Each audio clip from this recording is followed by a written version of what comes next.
antara bungkilnya sama batok kelapanya atau tempurungnya. Nah, tapi di tingkat industri belum ada. Kalau bungkil kelapa sawit ini pecahan tempurung kelapanya, ada yang bentuknya tidak beraturan, tajam, kalau bisa dipisah, saya mau pakai. Selama belum bisa dipisah, saya tidak mau pakai. Sama saya tidak mau ambil risiko, pecahan tempurung kelapa itu bisa tajam. Itu bisa merusak dinding dalam saluran pencernaan. Jadi 5 ini saya hindari, tidak mau. Sekali lagi, sekam padi, kulit kacang tanah, protein dan lemak hewani, urea, sama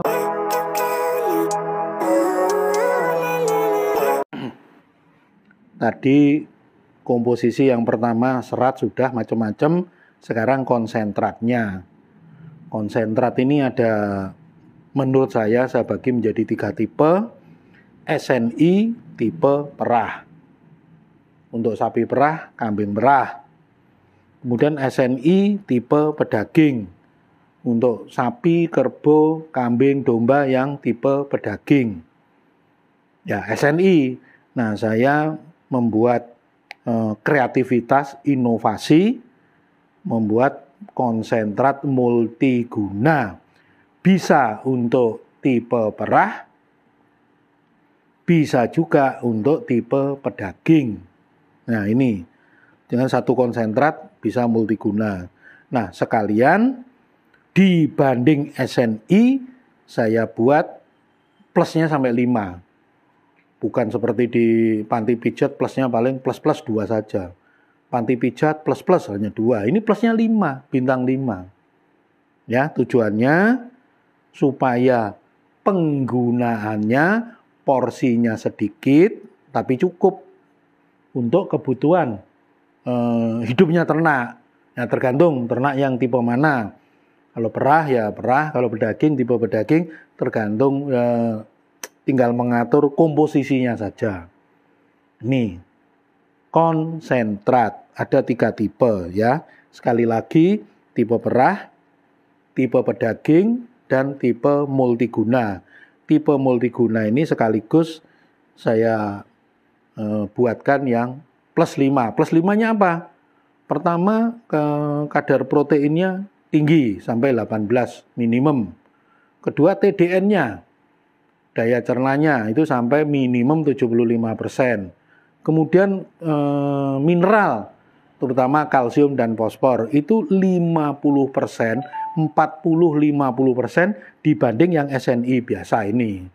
Nah, itu saya tinggikan. Kemudian tidak kadar seratnya rendah, di bawah 10%. Kemudian yang kelima, tidak menggunakan bahan baku yang saya masukkan dalam daftar negatif. Misalnya sekam, padi, giling. Ini kadar serat sangat kasarnya terlalu tinggi dan ada bahan yang namanya silika. Silika itu bahan penyusun kaca. Ya masa mau diberikan ke ternak? Nah ini saya ada pertanyaan lah, kalau digiling lembut ya sama saja, tetap mengandung silika. Tetap serat kasar sangat kasarnya tinggi, walaupun sudah digiling selembut bedak pun tetap kalau di lab kan ya tetap jelek, tidak layak. Kulit kacang tanah juga begitu, sama, terlalu jelek. 2 ini cocoknya untuk bahan bakar. Kalau ada orang bikin tahu untuk merebus kedelai, bikin tempe untuk merebus kedelai, atau orang bakar genting atau batu bata, ya itu bahan bakarnya. Kulit kacang tanah dan sekam padi. Maka itu saya tidak mau pakai, saya masukkan dalam daftar negatif. Yang ketiga, protein dan lemak hewani. Ingat ya, ternak ini ruminansia itu adalah hewan herbivora, pemakan tumbuh-tumbuhan. Spesifiknya pemakan serat karena dia punya rumen, maka itu disebut ruminansia. Jadi jangan berpikir terpengaruh kena PHP pedagang atau bakul yang jual tepung ikan lah, Apalah yang dari hewani, minyak ikan atau telur, tidak. Karena kodratnya memang ini herbivora. Ya, nabati. Nabati pun yang utama pakannya adalah serat. Karena dia punya rumen. Nah, Tuhan tidak menciptakan perangkat, senjata, dan peluru untuk mencerna hewani. Jadi kalau ada orang, loh itu sapi pacu lah apalah, dikasih telur, ya tetap itu kalau menurut saya salah kaprah. Ingat saya tukang nutrisi ya. Saya tukang nutrisi, tahu persis bahwa anatomi dan fisiologinya ternak ruminansia itu oleh Tuhan tidak dilengkapi senjata dan peluru untuk mencerna bahan baku pakan yang asal hewani, baik protein hewani, lemak hewani, tidak. Ya. Jadi jangan terpengaruh. Kalau saya mengelompokkan, kalau orang mau memakai hewani, ya, tepung ikan yang umum itu tepung ikan ya, yang umum. Yaitu saya anggap aliran sesat bagi ternak ruminansia. Tapi kalau untuk penelitian di lab-lab penelitian ya terserah. Diteliti oleh para ahli, ya itu tingkat penelitian. Tapi kalau untuk industri, untuk komersil, untuk budidaya, no. Ya, jelas kalau saya jelas. Saya tegas sesuai kodrat. Saya milih sesuai kodrat. Kalau sesuai kodrat, saya pastikan itu benar. Itu kuncinya ya. Alasan saya kenapa kalau dipaksakan pakai tepung ikan di konsentratnya, alasannya biasanya bagus, proteinnya tinggi. Loh, bahan nabati dikira tidak ada yang tinggi. Jangan menghina. Bungkel kedelai itu 46-48%.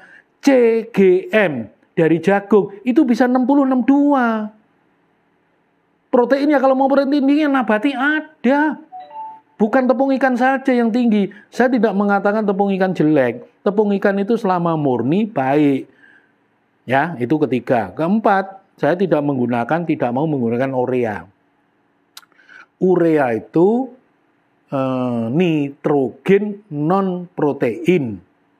Ya. Nitrogen non protein nitrogen. Jadi nitrogen yang bukan protein. Nah, ini sering dipakai untuk memalsu. Tepung ikan, misalnya dari ikan aslinya ketemu proteinnya cuma 43 misalnya. Untuk dijadikan 50, ya gampang, kasih aja urea. Pasti nanti tinggi, tinggal ngatur persentasenya. Itu bahayanya ya. Kemudian ada lagi urea dipakai untuk amoniasi.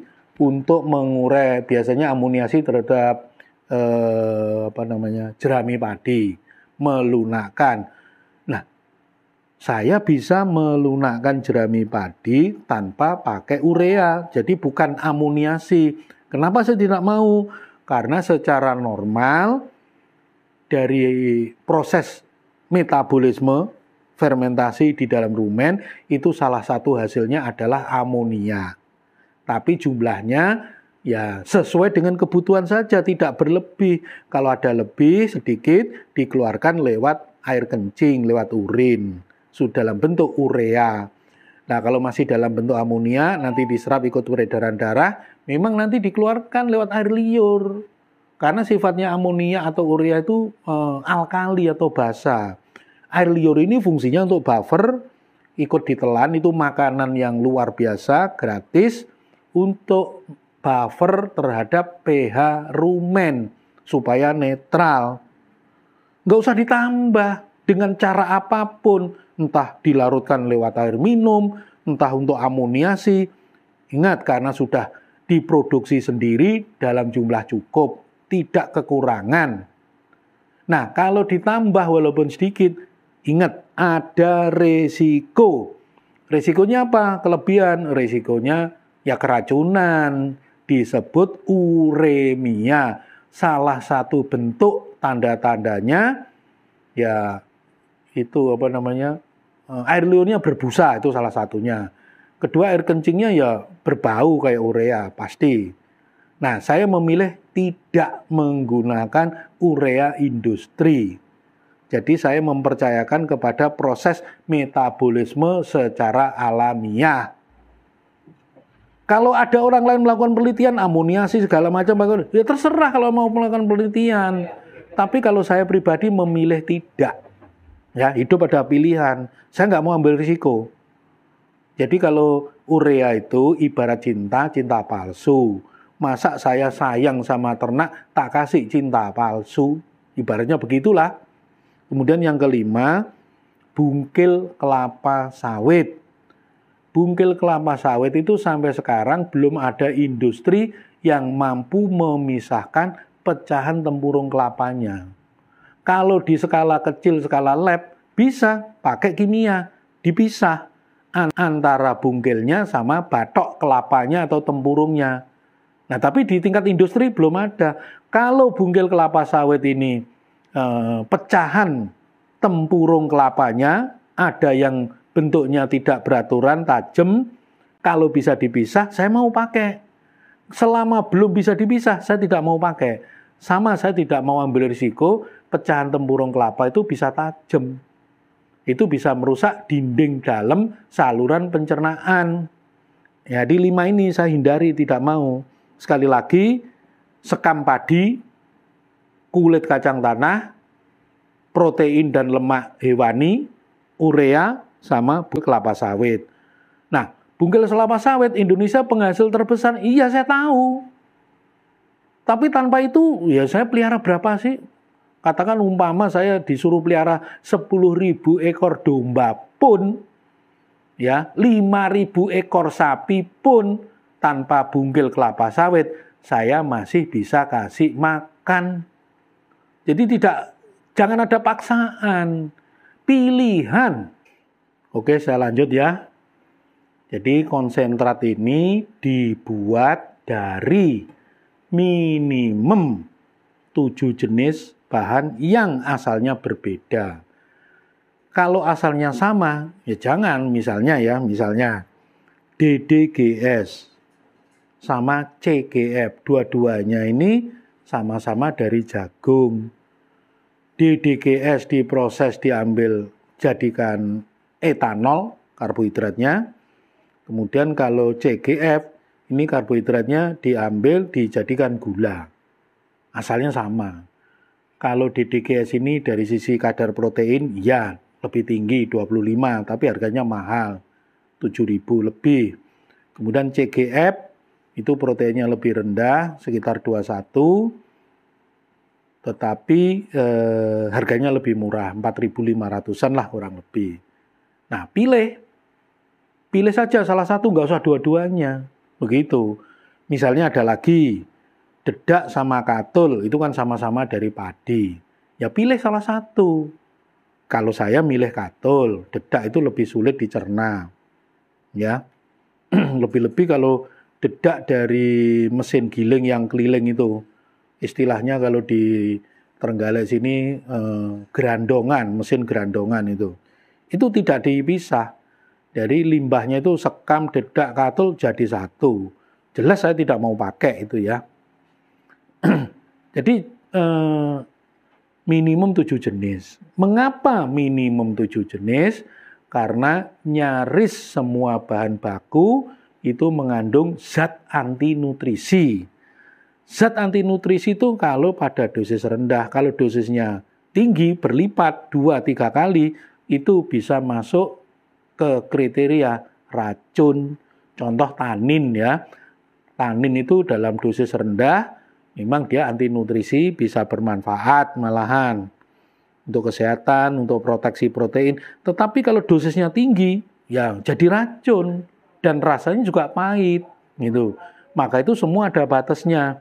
Contoh ini ya, BKK, bungkil kacang kedelai, kurang bagus apa itu?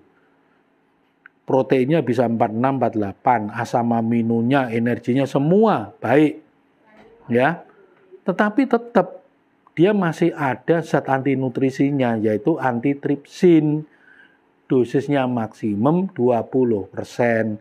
Ada lagi kedelai misalnya. Kedelai itu kalau dikukus atau disangrai, tidak diambil minyaknya, disebut full fat soya. itu maksimum penggunanya juga 5% karena antitripsinnya tinggi. Nah, antitripsin itu ngeblok tripsin. Tripsin itu pengurai protein.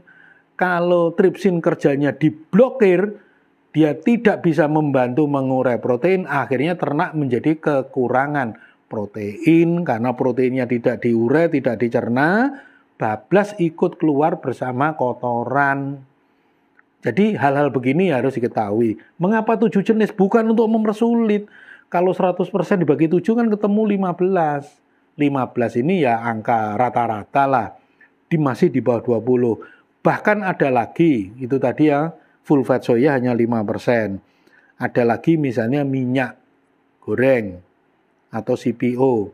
Nah, pemakaiannya secara referensi hanya 2%. Ya ada batasnya, semua ada batasnya. Ya, kopra misalnya, bagus. Proteinnya juga tinggi, sampai 23. Tetapi ada kelemahannya. Kelemahannya kopra itu gampang tengik, karena lemaknya itu, kandungan lemaknya mudah teroksidasi, menjadi mudah tengik, maka itu pemakaiannya juga tidak bisa berlebih. Kalau pemakaiannya sampai 10% lebih, katakan 15%, itu nanti konsentratnya tidak bisa lama disimpan. 2 minggu aja sudah tengik. Karena teroksidasi. Ya, bagus. Proteinnya tinggi, baunya gurih, rasanya gurih, enak. Tetapi mudah tengik. Jadi 7 ini bukan untuk mempersulit. Punya 4 disodorkan. Pak, saya punya ini 4. Minta komposisinya supaya seimbang. Tidak akan saya layani yang pertanyaan begitu. Minimum 7. Kalau sampai di atas 7 itu lebih baik. Ya, saat ini pun saya juga menggunakan setidaknya untuk bikin konsentrat totalnya bisa sampai 14-15 item. Nah, kalau kalian mengeluh, sering pertanyaan mengeluh, Pak, ini bahannya di tempat saya sulit mencarinya. Ya jangan dicari, dibeli mudah. Kalau dicari ya susah, beli. Di daerah saya tidak ada yang jual, ya dari daerah lain lah. Jangan cengeng, jangan mengeluh, ya. Ya harus berusaha. Begitu. Kemudian ini ada bahan baku yang ekspor. Jadi ini tidak berbatas ya. Contohnya BKK, bungkil kacang kedelai. Indonesia ini impor ini BKK bisa 80% lebih. Kemudian Polar, kan impor. Indonesia bukan penghasil gandum. Pak Jokowi pernah konferensi pers bahwa Indonesia itu mengimpor biji gandum 11 juta ton per tahun. Ya, Polar itu asalnya kan dari gandum, impor. Kemudian full fat soya, ya juga impor kedelai. Nah, itu nyatanya tempe tahu, kedelainya impor. Bisa 80% lebih. Ya ini ekspor namanya. Kemudian ada vitamin. Jangankan di ternak ruminansia, di manusia pun obat-obat untuk manusia itu bahan bakunya 90% masih impor loh. Jadi jangan membatasi diri, tidak boleh impor, tidak pakai impor. Ya nggak usah sok-sokan, memang nggak ada di Indonesia. BKK kurang, full fat soya kurang, vitamin kurang, obat-obatan kurang. Ya apa boleh buat? Misalnya fosfor ya, DCP, di kalsium fosfat, nah dalam ini fosfatnya, MCP, mono kalsium fosfat, nah fosfatnya ini. Nah fosfat ini impor dari Afrika, asal usulnya dari tambang gitu loh. Di Indonesia tidak ada, lah masa nggak mau menghindari pakai barang impor, ya nggak bisa, apa boleh buat. Jadi fosfor itu di dalam konsentrat, itu bekerja sama dengan kalsium, dibentuklah kerangka tubuh dan juga gigi semua itu dari kalsium dan fosfat. Ya apa boleh buat. Begitu. Maka itu ya 20-30% mahal. Ya sudah itu resiko. Lebih-lebih kalau seperti sekarang pada bulan Maret 2023 ini harga dolar kan di atas 15.000 1 US dollar. Ya, jadi barang impor juga harganya mahal kalau dirupiahkan. Kemudian yang domestik 70-80%. Nah, domestik kan banyak pilihan. Ada katul, dedak, itu domestik. Ada tepung batu, menir batu, domestik. Kemudian ada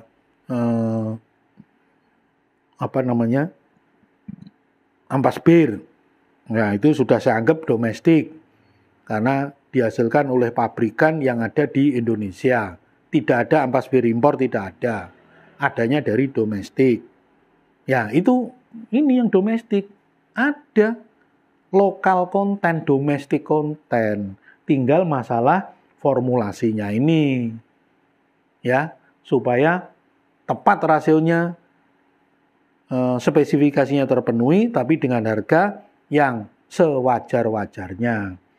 Jadi ini ada, sekali lagi ada impor konten, ada domestik konten, cuma ngatur komposisinya saja. Begitu. Oke Mas, saya lanjut nanti.